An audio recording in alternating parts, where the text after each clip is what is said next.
eat better, sleep more. I've heard it forever. If it worked, none of us would be exhausted. Then you probably don't know that your normal blood work is lying. A truly healthy ALT is under 33, but your doctor sees 40 and calls it fine because fatty liver skewed the average. Okay, that got my attention. Stick around. By the end, you'll have the exact sentence to ask your doctor that catches metabolic damage 5 years before your A1C ever blinks. So you're telling me my morning rice is secretly dessert? That's Unwin's teaspoon equivalent makes it clear. A serving of cornflakes equals about 8 teaspoons of sugar, a medium banana is 6, and boiled rice is even higher than most people guess. Your liver does not recognize healthy whole grain. It sees a flood of fast glucose entering the bloodstream. But whole grains have fiber. Doesn't that blunt it? Fiber slows the ramp slightly, but the total glucose load stays enormous. The spike might be gentler, but the metabolic tax is still massive. Once you start picturing these foods as piles of sugar cubes, the healthy label cracks. What about my dark chocolate? I eat it for the antioxidants. Then flip the bag and look for Dutch processed or alkali. That alkali-wash destroys up to 90% of the flavanols, responsible for metabolic and cognitive benefits. You're basically eating a premium placebo. Wait, isn't dark chocolate supposed to be bitter because it's healthy? Bitterness comes from the flavanols. When manufacturers alkali-wash it to look premium and taste smoother, they strip out the exact compound you're paying extra for. Non-alkalized keeps the bite and the benefits. So what do I actually buy? Grab non-alkalized dark chocolate, or better yet, raw cacao powder. 1 to 2 tablespoons gives you maximum flavanols with minimal calories. You can even lightly roast whole cacao beans at home. Label checking.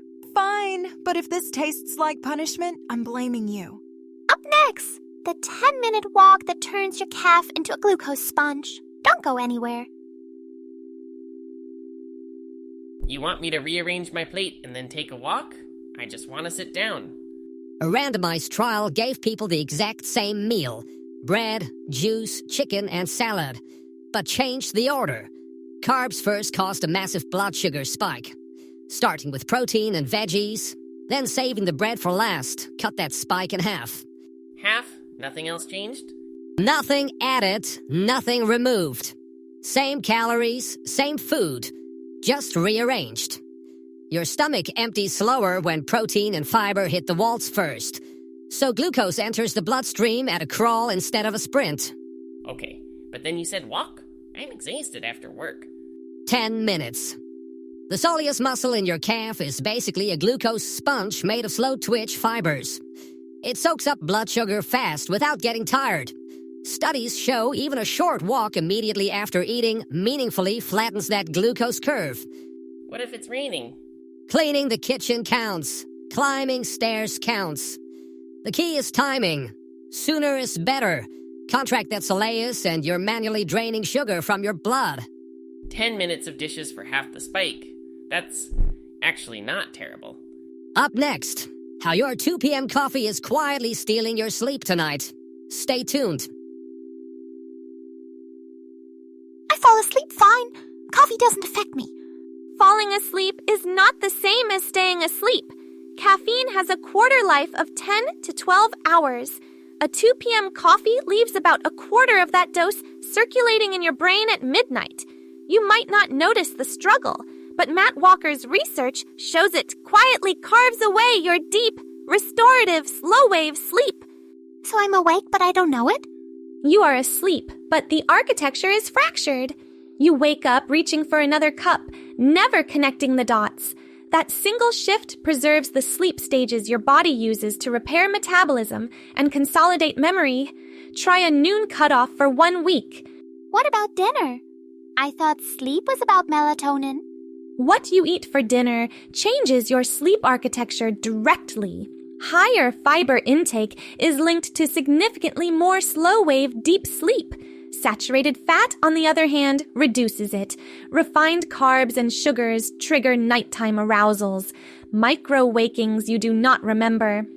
How much fiber are we talking? Swap the refined pasta for beans, lentils, or vegetables. The fiber slows digestion and stabilizes blood sugar through the night, so your brain stops getting alarm signals. Beans instead of pasta. I can track that. Up next, why sleeping less doesn't just make you tired, it literally burns muscle instead of fat. Don't go anywhere. I sleep 6 hours. I feel fine. Feeling fine is not the same as being fine. When you are sleep deprived, 60% of the weight you lose comes straight from lean muscle, not fat. Dr. Matthew Walker calls this one of sleep's most overlooked consequences.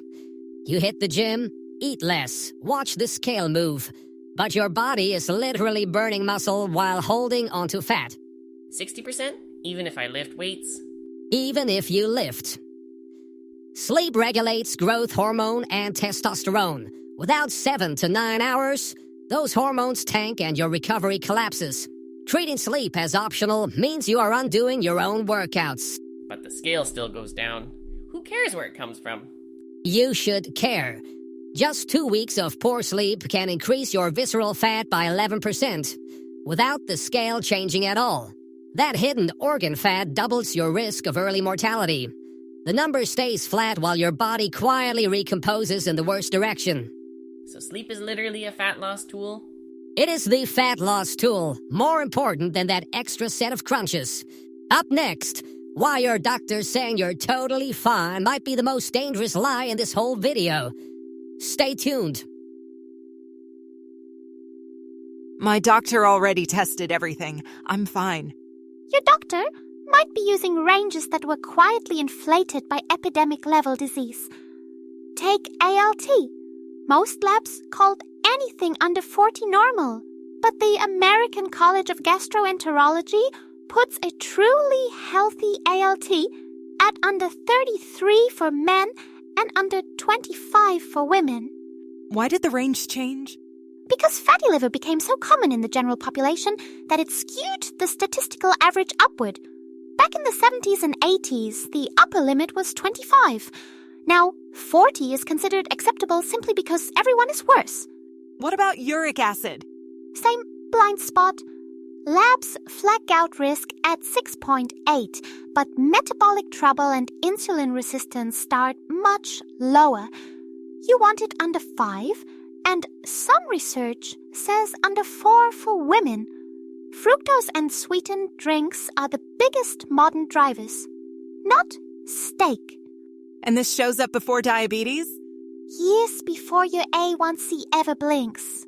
High uric acid is an early metabolic warning signal. Ask your doctor for both numbers specifically and compare them to the metabolic thresholds, not the standard lab ranges. Fine, 1 blood test request. That's not nothing. Exactly.